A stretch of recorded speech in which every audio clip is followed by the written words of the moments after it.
बिस्मिल्लाहिर्रहमानिर्रहीम। मैं हूं नुमान सदीक। हमने 9th क्लास केमिस्ट्री बाब नंबर 2 स्टार्ट किया हुआ है, जो कि एटम की साख्त है। आज का हमारा लेक्चर है बोर का एटमी मॉडल। 1913 में नील बोहर ने हाइड्रोजन के एटम का मॉडल पेश किया था। इसने कहा कि इलेक्ट्रॉन न्यूक्लियस के गिर्द मखसूस मदार में घूमते हैं। उन मदारों को शेल या ऑर्बिट का नाम देते हैं। उसके बाद ग्राउंड स्टेट होती है जब इलेक्ट्रॉन न्यूक्लियस के करीब तरीन मदार में हो, इसकी एनर्जी कम होती है और इस जगह को ग्राउंड स्टेट का नाम देते हैं। इसी तरह एक एक्साइटेड स्टेट भी होती है। वो क्या होती है? जब इलेक्ट्रॉन न्यूक्लियस से दूर यानी फासले पर हो तो उसकी एनर्जी ज़्यादा हो जाती है। यानी जैसे जैसे एक नंबर ऑफ शेल्स बढ़ते जाएंगे, दूर वाले इलेक्ट्रॉन जो होंगे उनकी एनर्जी ज़्यादा होती जाएगी। यानी एक करीब वाले शेल का जो एनर्जी है वो कम होगी और दूर वाले शेल की एनर्जी जो है वो ज़्यादा होगी। ऑर्बिट्स के दरमियान जो होते हैं वो खाली जगह होती है और उनमें कोई भी इलेक्ट्रॉन नहीं होता। यानी ऑर्बिट्स के अंदर तो इलेक्ट्रॉन होता है लेकिन दो ऑर्बिट के दरमियान कोई इलेक्ट्रॉन नहीं होगा। Energy level.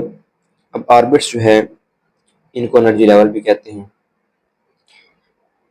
क्योंकि इलेक्ट्रॉन जब एक ऑर्बिट में घूम रहा होता है तो उसकी एनर्जी मखसूस होती है, इसलिए जो है वो उसको एनर्जी लेवल्स भी कहते हैं। शेल की तादाद कितनी होती है? शेल जो हैं वो 4 होते हैं, के, एल, एम, एन। के शेल जो है वो पहला शेल है, एल दूसरा है, एम तीसरा और एन चौथा शेल है। एक शेल तकसीम हो जाता है मजीद सब शेल के अंदर, या इसको ऑर्बिट्स भी कहते हैं। यानी शेल तकसीम हो जाता है सब शेल के अंदर और शेल जो है इनकी तादाद भी 4 होती है और वो हैं एस, पी, डी, एफ। अब जो एक शेल के अंदर कितने सब शेल होंगे, तो ये जो तादाद है हमें एन की वैल्यू से पता चलती है। जितनी एन की वैल्यू होगी उतने ही जो है वो सब शेल होंगे। अब के शेल के लिए एन की वैल्यू 1 होती है, इसमें एक ही सब शेल होता है और वो होता है एस। एल जो है ये शेल जो है इसके लिए एन की वैल्यू 2 होती है और इसमें दो सब शेल होंगे एस और पी।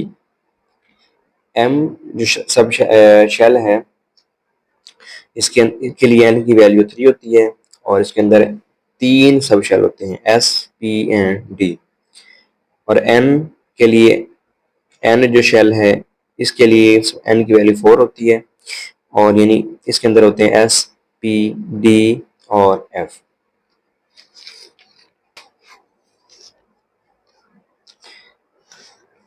अब जरा डायग्राम पर से समझ लेते हैं कि हमारे पास ये कोई भी एटम है, उसका न्यूक्लियस है, ये पहला शेल है, उसके बाद पहला शेल के, उसके बाद सेकंड शेल एल है, थर्ड शेल एम और फोर्थ शेल जो है वो एन है।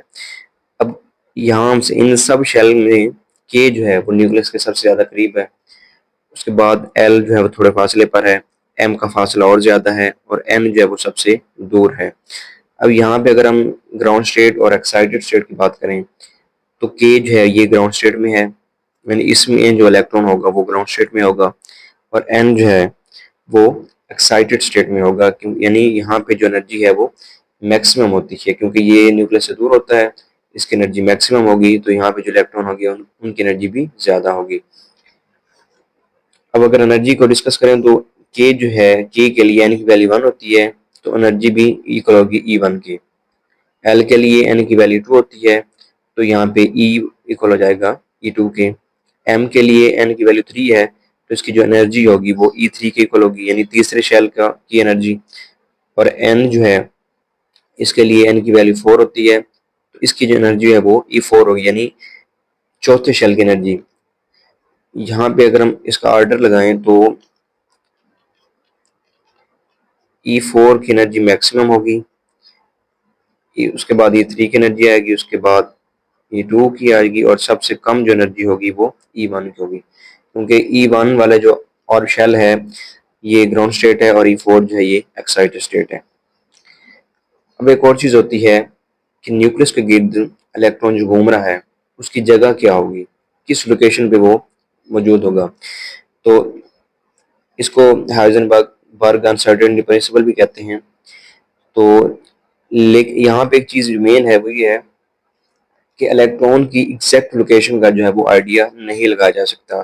क्यों नहीं लगाया जा सकता? क्योंकि एक तो इलेक्ट्रॉन के ऊपर नेगेटिव चार्ज है, नेगेटिव चार्ज होने की वजह से यानी सारे इलेक्ट्रॉन एक जैसे होते हैं, सभी के ऊपर नेगेटिव चार्ज होता है, वो एक दूसरे को रिपेल कर रहे होते हैं। और दूसरी बात यह है कि इलेक्ट्रॉन जो है वो मुसलसल घूम रहा होता है, वो न्यूक्लियस के गिर्द भी घूम रहा होता है और वो अपने ऑर्बिट के गिर्द गिर्द भी घूम रहा होता है। तो इन चीज़ों की वजह से जो है वो, इन वजूहत की बिना पर हम एग्जैक्ट जो है वो इलेक्ट्रॉन की लोकेशन या जगह नहीं बता सकते। हाँ, अंदाज़ा लगाया जा सकता है कि न्यूक्लियस से इतने फासले पर, तकरीबन इतने फासले पर जो है वो इलेक्ट्रॉन मौजूद होगा। उसके बाद है 2n स्क्वायर फार्मूला। ये क्या होता है? इस फार्मूला से जो है हम किसी भी शेल के अंदर इलेक्ट्रॉन की तादाद का पता लगा सकते हैं कि कोई शेल जो है के एल एम एन, के अंदर कितने इलेक्ट्रॉन होंगे, एल के अंदर कितने होंगे, एम के और एन के अंदर। तो ये फार्मूला इस्तेमाल करके हम जो है नंबर ऑफ इलेक्ट्रॉन्स मालूम कर सकते हैं। अब चूंकि के शेल के लिए हमने यहाँ पे देखा कि एन की वैल्यू 1 है, तो एन की जगह पे 1 पुट करेंगे और इसका आंसर आएगा 2, यानी के अंदर जो है वो 2 इलेक्ट्रॉन होंगे। एल के लिए एन की वैल्यू यहाँ पे 2 है, तो 2 पुट करेंगे और इसका आंसर आएगा 8, तो एल में 8 इलेक्ट्रॉन है। एम के लिए एन की वैल्यू 3 है, तो यहाँ पे 3 पुट करेंगे, इसको सॉल्व करके इसका आंसर आएगा 18। तो तीसरा जो शेल है एम, उसके अंदर 18 इलेक्ट्रॉन होंगे।